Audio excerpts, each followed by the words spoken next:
જય માં મંગળા ગૌરી। આ વ્રત કન્યાઓ વેવિશાળ થયા પછીના શ્રાવણ માસના 4 મંગળવાર કરે છે। આ વ્રત 5 વર્ષ સુધી કરી પછી તે ઉજવવામાં આવે છે। દર મંગળવારે સવારે વહેલા ઉઠી સ્નાન કરી પાર્વતી માની પૂજા કરવી, ત્યારબાદ મંગળા ગૌરીની વાર્તા સાંભળવી અથવા કહેવી। એ દિવસે ઉપવાસ ન થાય તો એકટાણું કરવું।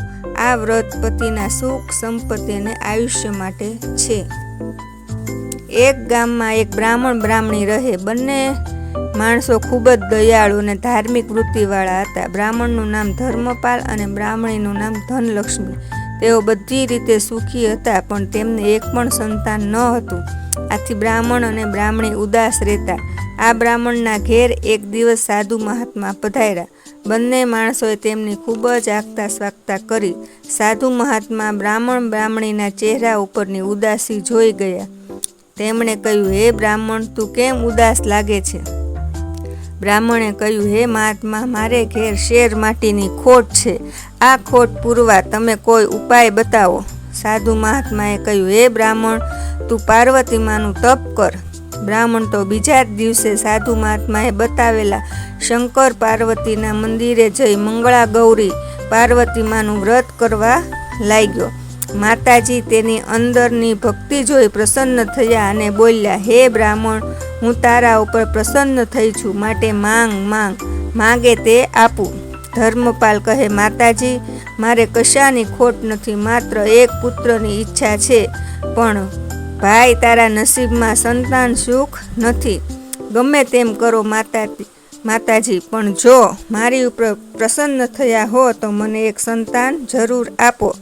જા ભાઈ, અહીં મંદિરના ઓટલા પાસે એક આંબો છે, તેની એક કેરી તોડી લે। તારાથી જો ન પહોંચાય તો ગણપતિની ડૂટીમાં પગ ભરાવીને કેરી તોડી લેજે।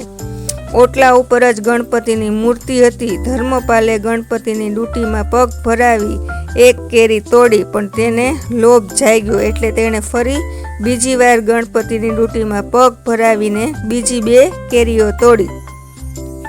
આથી ગણપતિજી ગુસ્સે થયા। તેમણે શ્રાપ આપ્યો કે જો ધર્મપાલ, માતાજીની કૃપાથી તને પુત્ર તો થશે, પણ 16મે વર્ષે તે મૃત્યુ પામશે। અને તરત ધર્મપાલના હાથમાંથી 2 કેરીઓ અદૃશ્ય થઈ ગઈ અને 1 કેરી બાકી રહી ગઈ। ધર્મપાલ 1 કેરી લઈને ઘેર આવ્યો અને પોતાની પત્ની બ્રાહ્મણીને ખવડાવી। થોડા વખતમાં બ્રાહ્મણી સગર્ભા બની। સમય જતાં તેને એક સુંદર બાળકને જન્મ આપ્યો।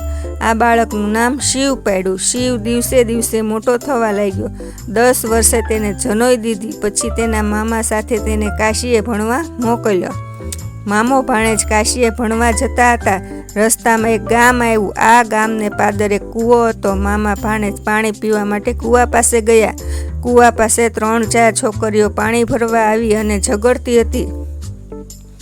એમાં એક છોકરી, રાધા નામની છોકરી, તેને રાંડ કહી એટલે રાધા બોલી, તમે ભલે મને રાંડ કહો, પણ હું રાંડવાની નથી। મારી બાએ મંગળા ગૌરીનું વ્રત કર્યું છે, તેથી મારા કુળમાં કોઈ વિધવા થવાનું જ નથી।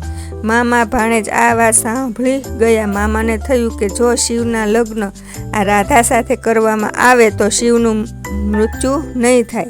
આમ વિચારી શિવના મામા રાધાની સાથે તેને ઘેર ગયા અને તેના પિતા પાસે જઈને શિવના લગ્નની માગણી કરી। રાધાના પિતાએ તેમને ખાનદાન કુટુંબ જાણી હા પાડી। શિવ અને રાધાના લગ્ન થયા। શિવના મામાએ રાધાની બાને પૂછ્યું, તમે મંગળા ગૌરીનું વ્રત કર્યું છે, તો એ વ્રતની વિધિ શું છે એ અમને કહો। એટલે તેઓ બોલ્યા, આ વ્રત શ્રાવણ માસના બધા મંગળવારે કરવામાં આવે છે। દર મંગળવારે સવારે સ્નાન કરી પાટલા ઉપર મંગળા ગૌરી એટલે કે પાર્વતીની સ્થાપના કરી, ઘઉંના લોટનું કોડિયું બનાવી તેમાં સૂતરના તારની દિવેટ મૂકી, પછી ઘી પૂરીને દીવો કરવો, ચંદન પુષ્પ વગેરેથી ગૌરીનું પૂજન કરવું। પછી બીલીપત્ર, પુષ્પ, જીરાના દાણા, ધરોના પાંદડા, ધતુરાના પાન, અઘેડાના પાન, આ બધું 16 લઈને માતાજીનું પૂજન કરવું। 16 વાટોની આરતી તૈયાર કરી પ્રગટાવીને 16 વખત ઉતારવી। એકટાણું કરવું, જાગરણ કરી બુધવારે પ્રાતઃકાળે વિસર્જન કરવું। આમ 5 વર્ષ થાય એટલે વ્રતનું ઉજવણું કરવું। આમ વાતો કરીને સૌ સૂઈ ગયા।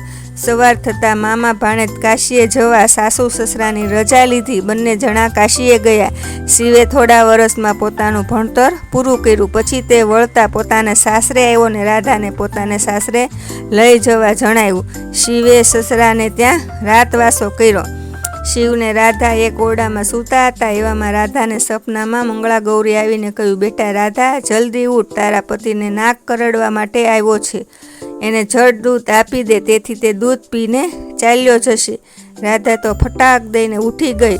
તે રસોડામાં જઈ વાટકો ભરી દૂધ લાવી. તેણે બારીમાં જોયું તો બારીમાંથી કાળો ભમર જેવો એક નાગ ઓરડામાં આવતો હતો. રાધાએ બારી આગળ દૂધનો વાટકો મૂકી દીધો એટલે નાગ દૂધ પીને ચાલ્યો ગયો અને શિવ બચી ગયો.